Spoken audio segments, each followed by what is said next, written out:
todos y a todas. Mi nombre es Luis Miguel Hoyos, como ya lo anunciaron, soy el subdirector general de promoción y desarrollo del Instituto Nacional para Sordos, INSOR, la entidad de gobierno nacional para la discapacidad auditiva, adscrita al Ministerio de Educación Nacional de Colombia. Reciban un cordial saludo de la señora Ministra de Educación Nacional, la doctora Gina Parodi, de la directora general del Instituto Nacional para Sordos, la doctora Marcela Cubides Salazar. Muchísimas gracias a la Pontificia Universidad Javeriana por la invitación, a los presentes, a las personas con discapacidad presentes. Me siento afortunado de estar con ustedes. Trabajo en el marco de la promoción de los derechos de las personas con discapacidad del INSOR, específicamente en el campo de la población sorda. Hoy me acompañan dos intérpretes en lengua de señas colombianas adscritas al despacho de la Dirección General del INSOR. Justamente pues se me ha pedido hablar de los derechos de las víctimas, y es importante saber o enfatizar cuando hablamos de los derechos de las víctimas de qué estamos hablando. Todos sabemos que en Colombia las víctimas tienen derecho a la verdad, a la justicia y a la reparación, y justamente desde esos procesos mirar cómo tienen que ser los procesos de transformación jurídica y cómo tienen que ser los procesos de inclusión social de las víctimas en el marco de los procesos de desarrollo del país. Es decir, ni tampoco podemos irnos en el marco de todo dejárselo a la ley, ni justamente tampoco decir es que por la ley tampoco se pueden incluir porque si no existe la ley no lo puedo hacer. Entendiendo que las víctimas son personas humanas, son seres humanos sujetos de derechos, y si no existe una legislación específica, como en el caso que vamos a ver que sí existen legislaciones, en el caso de que no existiera la legislación, per se se le tienen que garantizar los derechos. ¿Por qué? Porque son seres humanos, sujetos de derechos. Se aplicaría directamente el artículo 94 de la Constitución. Entonces, justamente, mi intervención se denomina Derechos de las Víctimas, Instrumentos Jurídicos de Transformación Social y Discapacidad. Y luego que veamos todo ese gran recorrido general, vamos a aterrizar en el tema de la discapacidad que a todos nos interesa en el día de hoy. Entonces, ¿quiénes son víctimas en Colombia? Para efectos de la Ley 1448-2011 será toda aquella persona que hubiera sufrido un daño como consecuencia de violaciones a los derechos humanos en el marco del conflicto armado, ¿sí? Entonces tenemos dos contextos. Tenemos una afectación a un derecho fundamental, una afectación a un derecho humano, ¿sí?, que se da en el marco de un conflicto armado, entendiendo ese conflicto armado después del 1 de enero de 1985. Porque antes del 1 de enero de 1985, antes habían otros procesos que están bajo otras legislaciones. En ese proceso, ¿cómo se entiende o qué es lo principal que tienen que entender? Que es una persona a la que se le vulneran los derechos fundamentales producto del conflicto armado y de la cual se generan dos elementos constitutivos, que es el daño. No vamos a entrar a profundidad qué tipo de daño se genera. Los daños son multiniveles que se le genera a una persona cuando es víctima, ¿sí? Un daño físico, un daño moral, un daño ético, un daño que sobreviene de la familia, ¿sí?, desde lo físico hasta lo emocional. Y justamente ese daño se convierte en el elemento constitutivo que también permite generar un categórico de reconocerse como víctimas. Entonces se hace una pregunta-problema.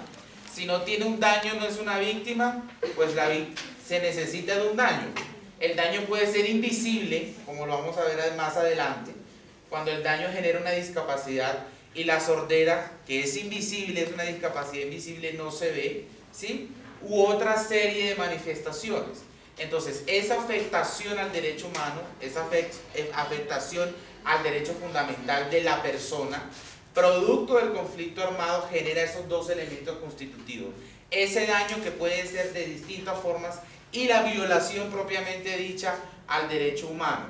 Llámese al acceso a la educación, llámese al acceso al trabajo, llámese al acceso a los procesos de desarrollo económico, llámese a cualquier vulneración, entendiendo la violación de los derechos humanos como aquella manifestación donde el derecho se denigra producto de un daño y yo no lo puedo ejercer.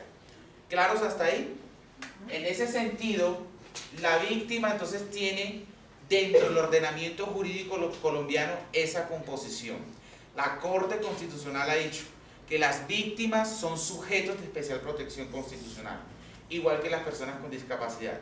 Entonces, si yo tengo una discapacidad sobrevenida del conflicto armado, tengo una doble cualificación, eso lo vamos a ver más adelante. Entonces, inicialmente tienen un derecho que se denomina el derecho a la reparación, ¿sí? Ese derecho a la reparación es de dos formas, el individual y el colectivo. El derecho a la reparación individual es en el marco de buscar los mecanismos para que el Estado, en su gran mayoría, y la sociedad civil puedan generar esa equiparación de oportunidades a través de mecanismos de restablecimiento de derechos, de una forma personal. Entonces, si yo soy víctima, desde el punto de vista personal, ¿sí?, yo tengo derecho a que el Estado me reconozca como víctima. Entonces, ahí estamos hablando de una reparación individual. Entonces, son medidas que van desde lo personal, ¿sí?, hasta lo laboral, hasta lo educativo, hasta lo económico, dependiendo de la circunstancia de desarrollo que el Estado ubique para la persona. Y hay una reparación colectiva, ¿sí?, cuando ya se genera la afectación a comunidades, a grupos políticamente reconocidos, a grupos civiles en el marco del conflicto. Entonces, inicialmente la víctima tiene un daño, de ese daño sobreviene una violación a los derechos humanos, a los derechos fundamentales, e inicialmente dentro de la estructura del Estado tiene un derecho a la reparación, sin dejar de mencionar que tiene derecho a la verdad y a la justicia, ¿sí? A la verdad es que se esclarezcan todos los hechos producto de ese daño, y a la justicia que todos los mecanismos del Estado colombiano se generen desde el punto de vista de atender la solicitud para su reconocimiento de derechos. Entonces, en el derecho a la reparación es donde realmente vemos la transformación, porque bajamos al contexto de lo público, ¿sí? Cuando soy reparado como víctima es donde encuentro la materialización de ese goce efectivo de derechos. ¿Cuáles son los instrumentos legales? Pues inicialmente tenemos todas las leyes del sistema jurídico, ¿sí? La ley principal, que es la 1448 de 2011, que es sobre la restitución de víctimas y restitución de tierras. Y en ese sentido, todo el ordenamiento jurídico, el bloque de constitucionalidad, la Constitución Política de Colombia, los tratados internacionales que versen sobre derechos humanos, los tratados internacionales que versen sobre derecho internacional de los derechos humanos, sobre derecho internacional humanitario, tenemos todos ese compendio. Pero la pregunta que uno tiene que hacerse, y más cuando están en el zapato de la víctima, es: ¿esas leyes para qué sirven? ¿Sí? ¿Por qué? Porque nosotros tenemos una práctica en Colombia, y es que tenemos muchas leyes, hasta para el agua. ¿Usted sabía que el agua lluvia tiene regulación en el Código de Recursos Naturales? Sí. Entonces, en ese sentido, si regulamos hasta el agua lluvia en el país, no es extraño que regulemos las víctimas, ¿sí? Pero ¿qué es lo que estamos generando con la ley? Es el mensaje de esta mañana, ¿sí?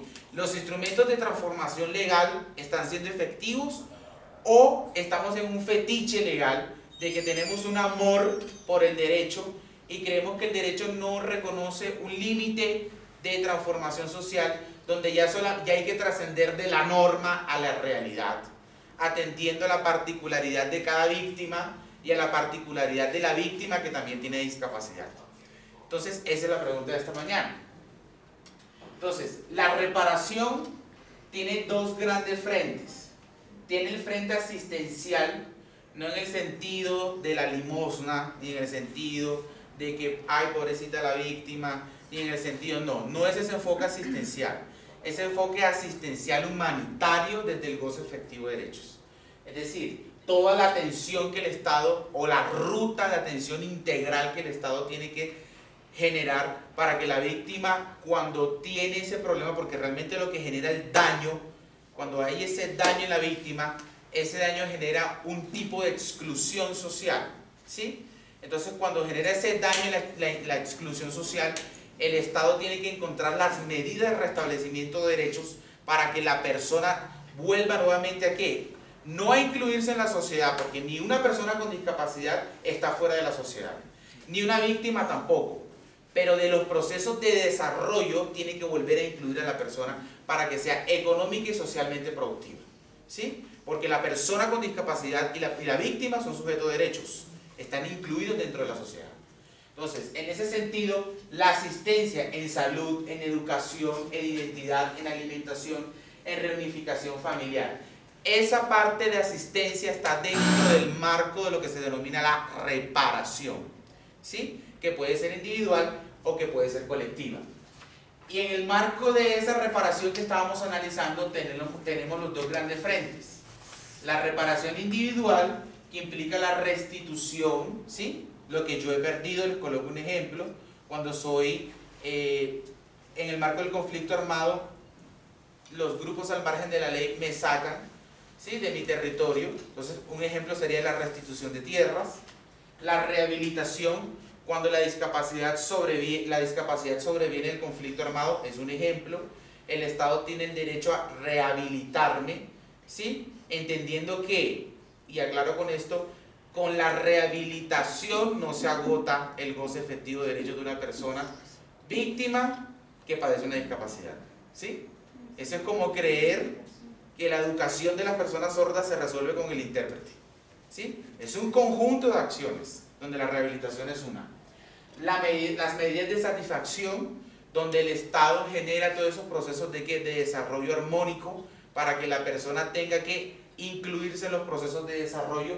Y las garantías de no repetición, donde el Estado y la sociedad civil dicen no lo volvemos a hacer, ¿sí? En el marco de la reparación colectiva, los planes de reparación, las comunidades y grupos étnicos, ya esto opera más para las comunidades afectadas pero que están organizadas. Entonces, legalmente, ¿cómo se contribuye a la garantía de los derechos de las víctimas? Desde lo que les estaba hablando. En el marco de la reparación individual, ¿sí?, tenemos la restitución, la indemnización por vía administrativa, la rehabilitación, un ejemplo en el marco de la discapacidad, la satisfacción y la garantía de no repetición, ¿sí? Son los elementos constitutivos de la reparación individual. Entonces, yo como víctima, usted como víctima, nuestros familiares como víctimas, los colombianos como víctimas o reconocidos como víctimas. Entonces aquí tenemos que hacer una separación, ¿sí? Colombia ha sido un país que en más de 50 años ha estado en guerra, ¿sí? Una cosa es ser víctima y otra cosa es reconocer que el Estado le reconozca a uno la calidad de víctima. Entonces, los que tienen el estatus de víctimas reconocidos por el Estado colombiano, porque ustedes saben que se necesita un trámite para el reconocimiento y todo esto, tienen derecho inicialmente a esto. Yo como persona individual tengo derecho a restitución, tengo derecho a la indemnización por vía administrativa, a la rehabilitación, a la satisfacción y a la garantía de no repetición. Usted como víctima puede ejercer el control social sobre estos procesos. Es decir, usted le puede consultar al Estado y a las instituciones encargadas, ¿sí?, en desarrollo del numeral 2 de la Constitución Política, del artículo 2, numeral 2, deberes y funciones del Estado, decir, mire, yo soy una víctima y no he recibido rehabilitación, ¿sí? Por allí escuchaba una persona que decía, pues la clínica no me ha hecho esto, ¿sí? Está en su derecho. ¿Por qué? Porque es que los derechos no se negocian, los derechos se cumplen o se cumplen. En este caso estos son derechos y según la Corte Constitucional son elevados a rango constitucional, ¿sí?, porque las víctimas en el ordenamiento jurídico colombiano son sujetos de especial protección constitucional. ¿Eso qué significa? Que se les da un tratamiento prioritario en el marco del goce efectivo de sus derechos. Esta es la ruta de reparación individual, que es un proceso pues largo. Hay un tema que usted hace contacto, que usted se registra, etcétera, etcétera. Manifiesta la situación que le generó la vulneración a su derecho, que le manifestó su daño, etcétera, etcétera. E igual la ruta para la reparación colectiva, ¿sí? Entonces, el punto donde quería llegar y que quería tratar con ustedes, entendido el contexto general, que yo soy víctima y que como víctima tengo el derecho a la verdad, a la justicia y a la reparación, y que como víctima soy víctima en Colombia cuando se me generan dos elementos constitutivos, que es el daño y la violación a los derechos humanos. Y segundo, como víctima tengo un derecho a la reparación, entendiendo la reparación desde el punto de vista individual y desde el punto de vista colectivo, y como víctima individual tengo derecho a la rehabilitación, a la satisfacción, a la indemnización por vía administrativa, etcétera, etcétera. ¿Cuál es la relación entre artefactos explosivos y víctimas? ¿Sí? Pareciera que sociológicamente fuera una categoría no explorada por el ordenamiento jurídico. ¿Sí? Y si no está explorada por el ordenamiento jurídico, es una categoría que social y antropológicamente tampoco ha sido explorada, pero sí hay una relación directa. ¿Sí? Los artefactos explosivos generan un elemento constitutivo para generar un daño potencial en la sociedad civil y la fuerza pública. ¿Sí? Eso es claro. Y el daño potencial genera una condición física y emocional a la persona que la detecta o que se le genera. Recuerden que cuando yo les explicaba que una víctima tenía dos elementos constitutivos, uno de ellos ¿cuál era? El daño. ¿Sí? Entonces vamos entendiendo la perspectiva. El artefacto explosivo es la base para la materialización de un potencial daño. ¿Sí? Y si yo tengo un daño, ese daño no me va a traer ningún beneficio. Porque el daño hace parte dentro de lo que en el derecho se llama daño antijurídico. ¿Sí? O desde otras perspectivas, daño contra la violación de los derechos. Y en el plano de los derechos constitucionales, ese daño se denomina afectación a los derechos humanos. Entonces, si tengo el daño y si tengo la violación al derecho fundamental, tengo los dos elementos constitutivos para ser víctima. ¿Sí? Pero necesito de un catalizador, de un instrumento que ha sido desarrollado en Colombia durante 60 años, que son los artefactos explosivos. Y esos artefactos explosivos me están generando un daño. ¿Cuál es el resultado del artefacto explosivo y de ese daño? ¿Qué genera? Esto. Genera discapacidad. ¿Sí? Entonces hay que entender dos perspectivas. Hay una discapacidad que nace con la persona. Les coloco un ejemplo. Hay una persona que nace sorda. ¿Sí? Entonces es una discapacidad congénita. Pero hay una discapacidad que es sobrevenida, que es adquirida, y es usted como fuerza pública, ¿sí? Está en el campo y detona una bomba y pierde la audición. ¿Sí? O usted es un civil que va caminando en la calle y en la esquina explota un carro y pierde la audición. Le estoy dando el ejemplo con el tema de la audición. Puede ser perfectamente perder la visión, ¿sí? Perder sus piernas, perder su movilidad. Entonces, dependiendo del contexto, entonces tenemos que mirar esas dos. Hay una discapacidad congénita y una discapacidad sobrevenida del conflicto armado. Adquirida. ¿Sí? Adquirida. Entonces, en ese sentido, no podemos decir que todas las discapacidades vienen del mismo saco. No es así. Entonces, a manera de ejemplo, ¿sí? Caracterización de las personas sordas víctimas del conflicto armado según el registro para la localización y caracterización de las personas con discapacidad. Este es un ejemplo, simplemente, para demostrar que en el país no se ha avanzado mucho en el tema de la discapacidad que es sobrevenida del conflicto armado. ¿Sí? Tenemos una gran estructura y hemos hecho mucho. Hemos hecho mucho y no podemos descalificar lo que existe, pero nos falta avanzar. ¿Sí? Porque la intersección, la unión entre discapacidad y conflicto armado se está explorando en el país. La actual política, la actual ley no tiene lo que la Convención de Naciones Unidas, que vamos a ver más adelante, llama el ajuste razonable. ¿Sí? ¿Por qué? Porque Colombia es un país de conflicto armado por más de 60 años. Imagínense todas las víctimas, producto, o todas las personas con discapacidad, que esa discapacidad sobrevino del conflicto armado, que van a salir y que van a pasar a la etapa de posconflicto.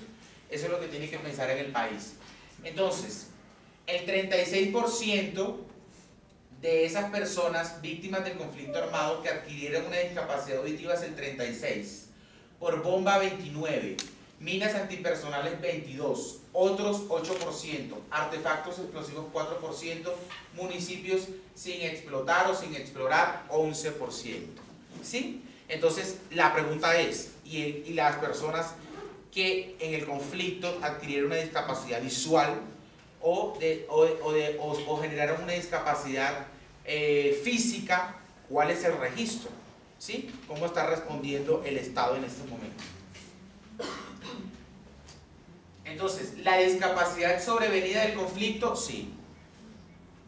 Es decir, el artefacto explosivo para civiles y para la fuerza pública genera una discapacidad. Entonces, justamente frente a este proceso, el país debe responder. Entonces, la ley de víctimas tiene que hacer ¿qué? Un ajuste razonable, una acción afirmativa a efectos de visibilizar, ¿sí?, a las víctimas que tienen esa doble cualificación constitucional, personas con discapacidad y víctimas, que es el elemento integrador, que es el elemento constitutivo del posconflicto, ¿sí?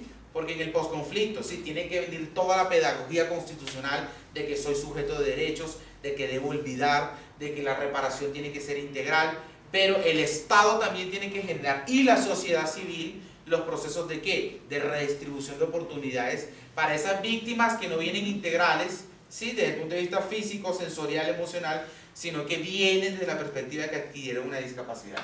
Entonces, la discapacidad sobrevenida de la detonación, el artefacto, crea una categoría nueva en el marco del conflicto armado, referido a aquellas personas que por razón del conflicto se les genera una deficiencia física, mental, intelectual o sensorial a largo plazo, que al interactuar con diversas barreras sociales pueden impedir su participación plena y efectiva en la sociedad en igualdad de condiciones con los demás. ¿Sí? Cuando me refiero a deficiencia, me refiero ahí en los términos médicos, biológicos. No me refiero al enfoque social con el que hay que mirar la discapacidad, porque la discapacidad no hay que mirarla desde el enfoque clínico, hay que mirarla desde el enfoque de derechos humanos. La persona con discapacidad es una persona con una capacidad diferente, con una capacidad diferencial, ¿sí? Y que está como sujeto pleno de derechos en condiciones de desarrollar, según los ajustes razonables, cualquier cosa, ¿sí? Como dice un autor americano, lo único que el sordo no puede hacer es oír, del resto puede hacerlo todo. Puede conducir, puede trabajar, puede dar clases, puede recibir un doctorado, puede hacer lo que sea. ¿Claro hasta ahí? En ese sentido, ¿cuáles son los instrumentos de protección de los derechos de las personas víctimas del conflicto por razón de la discapacidad? ¿Sí? Entonces tenemos los tres que nosotros conocemos, ¿sí? El de verdad, justicia y reparación. Pero en una persona con discapacidad que es sobrevenida del conflicto, ¿sí?, esos tres elementos integradores de los derechos como víctimas, ¿sí?, ¿cómo tienen que mirarse? ¿Cómo tienen que mirarse? Sí, ya no solamente la voy a ver como una víctima, ¿sí?, sino que en el tratamiento, en el marco de sus derechos, ya tengo que ver dos cualificaciones, tengo que ver dos situaciones. Tengo que ver la víctima, entendiendo víctima como lo entiende el ordenamiento jurídico, y tengo que entenderlo como una persona con discapacidad. Entonces tiene dos cualificaciones a nivel constitucional. Entonces, si yo soy una víctima y adquirí una discapacidad producto de una detonación, perdí la audición, perdí mis pies, perdí mi capacidad de mirar, de ver, desde el punto de vista de lo sensorial, lo visual, ¿sí?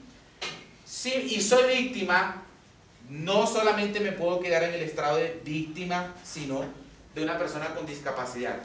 Y a las personas con discapacidad les aplica también otro sistema jurídico, que es la Convención sobre los Derechos de las Personas con Discapacidad, que es la Ley 1346 del año 2009, que es una ley de la República, y la Ley 1618 del año 2013. Esta ley, sobre todo la 1618 de 2013, esa ley es la ley del goce efectivo de los derechos de las personas con discapacidad, que el ordenamiento jurídico colombiano sacó ya hace 2 años y que todavía está en reglamentación, ¿sí? Entonces, los instrumentos jurídicos de las personas con discapacidad que sobrevienen del conflicto se integran con la ley de víctimas y se integran con estos instrumentos jurídicos, ¿sí? Entonces, ¿qué hay que hacer? ¿Sí? ¿Qué hay que hacer? Trascender de la verdad, de la justicia y la reparación e ir pensando en lo que la Convención de Naciones Unidas denomina como ajustes razonables o acciones afirmativas. Es decir, aplicar el enfoque diferencial. ¿Qué es esto? Entender cuál es la relación entre discapacidad, conflicto armado y cuál es la población que está invisible y que no se ha hecho, ¿sí? El enfoque psicosocial para entender las particularidades sociales de la persona con discapacidad que sale del conflicto. El enfoque de derechos humanos, y aquí quiero aclarar, entendiendo la discapacidad como un asunto de derechos humanos, no como un asunto clínico, ¿sí? No es que pobrecito el sordomudito, pobrecito el cieguito, ¿sí? Pobrecito el de silla de rueda, no. La persona con discapacidad es un sujeto pleno de derechos. No es sujeto de la caridad, ni de la lástima, ni de la donación, ¿sí? Es un sujeto con garantías absolutas de derechos. Y este es el enfoque.